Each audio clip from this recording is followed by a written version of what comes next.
In Psalm 95, he said, He sent a man before them, Joseph, who was sold as a slave. His feet they hurt with shackles. He was put in chains of iron until the time that his word of prophecy regarding his brothers came true. The word of the Lord tested and refined him. So until the time that the word of prophecy regarding his brothers came true, the word of the Lord tested and refined him.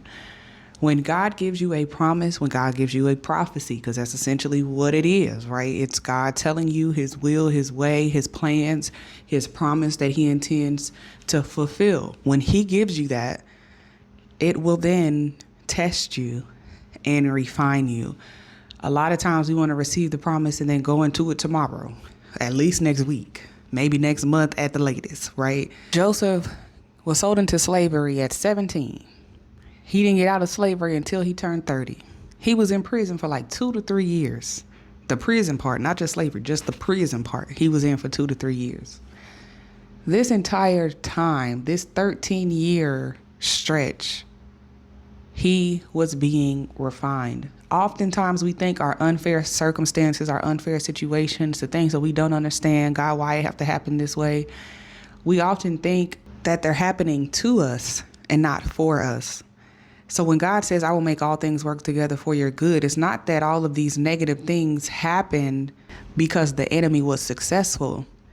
It's that all of these negative things happened because that's what was necessary to pull your impurity up to the top. When you are being refined, or when gold is being refined, it needs a certain level of heat, and all of the dross and all of the impurities, they come to the top, the gold sinks to the bottom. So oftentimes, it's not that the devil is being successful. It's that your refinement is being successful. And it's that the word of the Lord, the promise that he has given you, it is testing and refining you so that you can be in position and that you can be the person that the promise was made for. The promise wasn't made for 17-year-old Joseph, who was a little arrogant, who didn't know how to watch his mouth, who didn't know what to say to who and when, who didn't have any wisdom.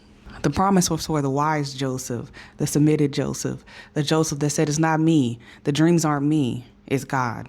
It's not me who can interpret your dream. It's God. All dreams belong to God. I mean, maybe God will give you a favorable answer through me, but it's not me. It's the humble Joseph that the promise was for. So don't be discouraged in your refinement and in your testing. And especially don't be discouraged thinking that because the opposite is happening, right? Because God promised me that I would be elevated, and instead I'm in the prison, total opposite ends of the spectrum, that I'm headed in the wrong direction and the thing isn't happening. If things looked like and were treading in the direction of the promise, you wouldn't be pressed enough. Your faith wouldn't be at the bottom of the barrel. You wouldn't learn to trust God, right? You would learn to trust the information. You would learn to trust the facts. You would learn to trust what you see. You would learn to trust yourself. See, I knew I heard that. I knew I heard what God said. And see, now everything around me is lining up. No.